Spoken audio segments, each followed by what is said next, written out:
네, 루키 여러분들 안녕하세요. 저는 리테일 디벨롭파트의 이주찬입니다. 오늘은 여러분들께 나이키의 히스토리에 대해서 설명을 드리려고 합니다. 먼저 들어가기 앞서서 간단한 개요를 설명을 드리겠습니다. 1964년 두 명의 인물이 만나 힘찬 악수와 함께 블루리본 스포츠라는 회사를 만들게 됩니다. 당시 스포츠 업계는 대체로 유럽 쪽의 비싼 브랜드 제품이 시장을 점유를 하고 있었고, 운동선수를 위한 이 두 명의 인물이 값싸고 질 좋은 상품을 제공하기 위해 그들만의 브랜드를 갖게 됩니다. 오늘날 스포츠 넘버원인 나이키가 그렇게 탄생이 되게 되었습니다. 그러면 학습 목표를 한번 볼까요? 나이키의 탄생을 이끈 인물들을 먼저 볼 거고요. 그리고 나이키의 시작 과정에 대해서 설명을 드리고, 그리고 브랜드를 결정짓는 순간에 대해서 여러분들께 소개를 드리겠습니다. 나이키는 1964년에 블루리본 스포츠라는 이름으로 회사를 설립을 처음 했습니다. 그리고 일본 오니츠카 타이거사의 기능성 운동화를 들여 미국 시장 내에서 판매를 하기 시작을 했습니다. 네, 본격적인 내용에 앞서 영상을 먼저 보고 오겠습니다.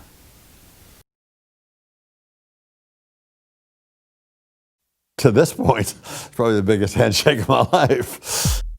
Bill Bowerman is a unique human being, period, the end. That you don't meet people like him. As I remember, it was maybe an hour and a half lunch because we hadn't seen each other for a year or two. And he was very impressed with the samples, and he says, get as wide a distribution as you can. And he said, why don't you let your old coach in on this? And I says, what do you have in mind? And he says, how about you have 51 and I have 49? And then I said, well, you got to put up half the money then.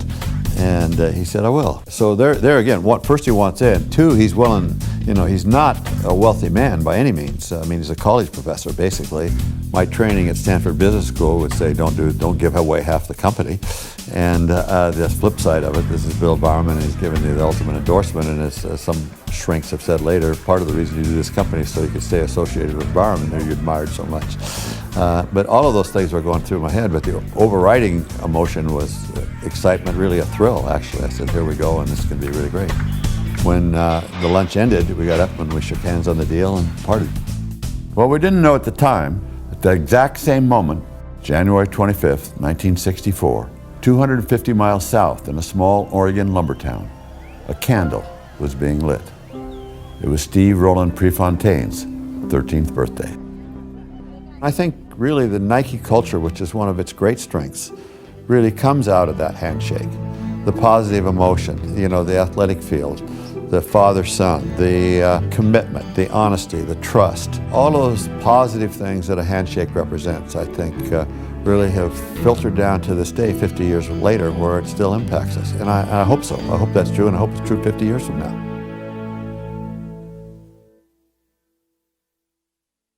네, 여러분 영상 잘 보셨나요? 본격적으로 인물에 대해서 먼저 소개시켜 드리겠습니다. 첫 번째 인물은 빌 바우어만입니다. 1911년 2월 19일 미국 오리건주 북서부에 있는 포틀랜드에서 태어난 이 빌 바우어만은 1929년 오리건 대학에서 축구 선수로도 활동을 했습니다. 그 뒤 1934년 대학 졸업 후 고등학교 축구 코치로 활동하기도 했습니다. 1948년부터 1973년까지 오레건 대학에서 육상 코치로 본격적으로 활동하기 시작했습니다. 이때 오레건 대학에서 코칭을 하다가 중장거리 선수였던 필 라이트를 만나게 됩니다. 빌 바우어만은 코치, 혁신가, 스승이라는 타이틀도 가지고 있고 1970년에 아내가 와플을 만드는 모습을 보고 와플소를 개발을 했으며 최초로 코르테즈 신발에 적용을 하였습니다. 이후 인물 소개에서 나오는데 그 당시 미국에서 무려 7개 종목의 신기록을 가지고 있던 스티브 프리폰테인이라는 선수에게 후원하면서 이 신발을 신기게 됩니다. 나이키가 본격적으로 유명해지는 계기가 된 것입니다. 네, 두 번째 인물은 필 라이트입니다. 필 라이트는 1938년 2월 24일 태어난 비즈니스의 천부적인 감각을 지니고 태어났다고 해도 과언이 아닌 그런 인물입니다. 빌 바우어만과 나이키 공동 창립자로 알려져 있고, 필 라이트는 우연치 않은 일본 여행 중에 일본 고베에서 저렴한 브랜드의 운동화를 발견을 했습니다. 당시 미국에서는 유럽 태생의 신발이 미국 시장을 점유를 하고 있었고, 상대적으로 높은 가격의 운동화는 그 당시에 선수나 일반 사람들이 쉽게 사기는 어려웠습니다. 저렴한 가격과 질 좋은 제품을 만났던 필 라이트는 본격적으로 수입하여 판매를 하기 시작을 합니다. 이때 공동 창립자인 빌 바우어만과 사업을 제안을 하게 됩니다.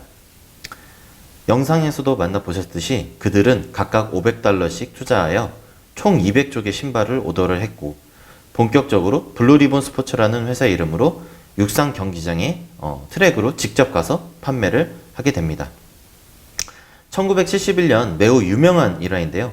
나이키의 탄생이라고도 표현할 수 있는 나이키의 로고가 탄생을 하게 됩니다.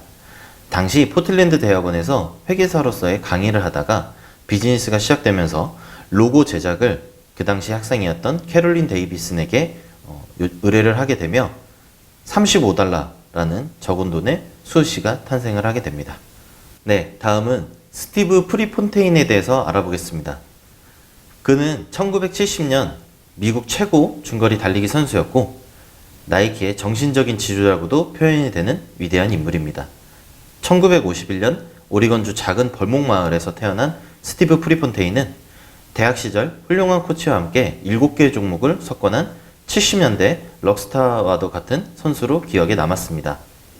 모든 사람들은 그를 금메달리스트라고 예견했지만 1972년 뮌헨 올림픽 5000m에서 실수야에서 4위로 머물고 말았고, 이후 비공식 신기록을 세울 만큼 열정이 대단한 선수였습니다. 하지만 나이키라는 브랜드가 전 세계적으로 널리 알려지고 유명해진 데에는 큰 일조를 했던 이 엄청난 선수는 아쉽게도 굉장히 이른 나이에 요절을 하게 됩니다.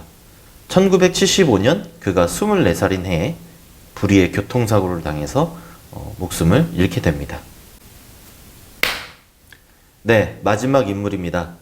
지금 이 영상을 보고 계시는 여러분들과도 똑같은 인물이라고 소개시켜 드릴 수 있을 것 같은데요. 바로 나이키의 첫 번째 공식 판매 직원인 제프 존슨입니다. 그는 1965년 나이키의 공식적인 첫 번째 판매 사원이 되었습니다. 필 라이트의 라이벌이자 대학 친구였던 천부적인 판매 재능을 가진 사람이라고 말할 수 있겠습니다. 최초 블루리본 스포츠에서 필 라이트가 고용하여 마케팅 홍보 책자 제작을 먼저 하였고, 이듬해 산타모니카의 첫 오프라인 매장을 내서 판매직으로 직영점 매장을 맡게 되었습니다. 결정적으로 1971년 블루리본 스포츠의 모든 직원은 새로운 회사를 창립하는데 가장 중요한 이름을 짓게 되고, 나이키라는 브랜드명을 제안한 사람으로 기록이 되게 됩니다. 이 당시에 굉장히 재밌었던 일은 필 라이트는 디멘션 6라는 이름을 제안을 하게 됩니다. 물론 그 제안은 안 되게 되었습니다. 1972년부터 나이키라는 이름으로 새로운 로고 스우시와 함께 나이키는 글로벌 스포츠 1위 브랜드로 여정을 이렇게 시작하게 됩니다. 네, 여러분들 나이키를 설립하는데 가장 큰 공을 세웠던 네 분의 중요한 인물을 만나보셨습니다. 이렇게 빌 바우어만, 필 라이트, 스티브 프리폰테인, 제프 존슨은 운동선수에게 필요한 것을 항상 우선으로 생각하는 방향으로 기업의 표준과 기조를 확립을 했습니다.